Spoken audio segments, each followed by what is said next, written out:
Okay, good morning this morning, depending on your location. Good afternoon, good evening. The trend is electoral amendment. You know, what is very sad is that we are being ruled by a set of scammers. Yes, and fraudulent people. I thought everything ended with the election. I thought everything ended with the 2023 general election, but no. After the fake bishop, the fake everything, manipulation and all that, we still found ourselves in the deep of it all.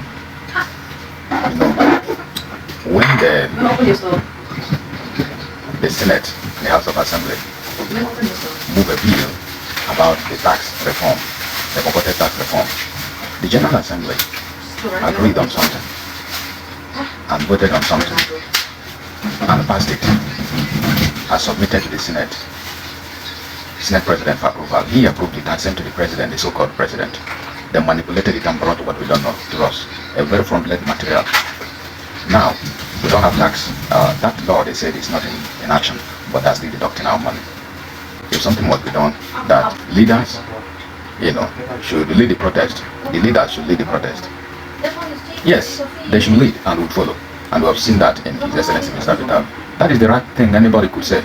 They should lead, because these elections, even though they are aspiring to represent us for our good, as we believe, yes, they should lead. They have tested the election. They know when the election is rigged. They know one or two things that could be done. Everything should start with having a transparent election, even though it might not be completely transparent. But let us have a bill. This is 21st century, that our votes must be transmitted electronically in real time. As you're putting down your fingers, your results are being shown on INEC portal, just like we do in our JAM, in our WAEC and all these things. Now you sit down and you write before you put down the answer the last questions. Your result is ready. So they know what they're doing. Anybody that is kicking against electoral reform, bill, electoral amendment to transmit results in real time is a criminal. You want to rig the election, and Martin Sote is always right. At least you cannot talk about integrity about him. And he is white. Yes. After 2023 election, we all can understand that His Excellency Mr. Peter will stop the people from going into the street, not because you don't want to fight for what is right, or you don't want to fight, or you don't have the courage to fight for what is wrong.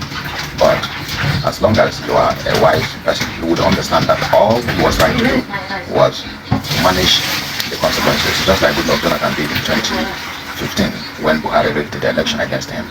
So the casualties was what he was, trying to prevent, to stop. Because if that happens, we know who is there, we know what he has done, and we know what he will do. A lot of people will go down for it, thousands will go down for that, protest. If that would be His Excellency, that would be accepted that people should move, the supporters should go into street and protest for the rigging.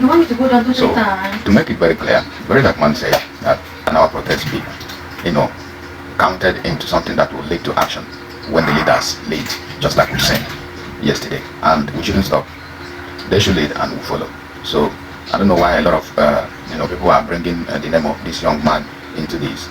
He's a big name. He stood for what is right, and he's still standing for what is right. But whatever we're doing right. Thank you and God bless you. Good morning this morning. Follow for more updates. Thank you.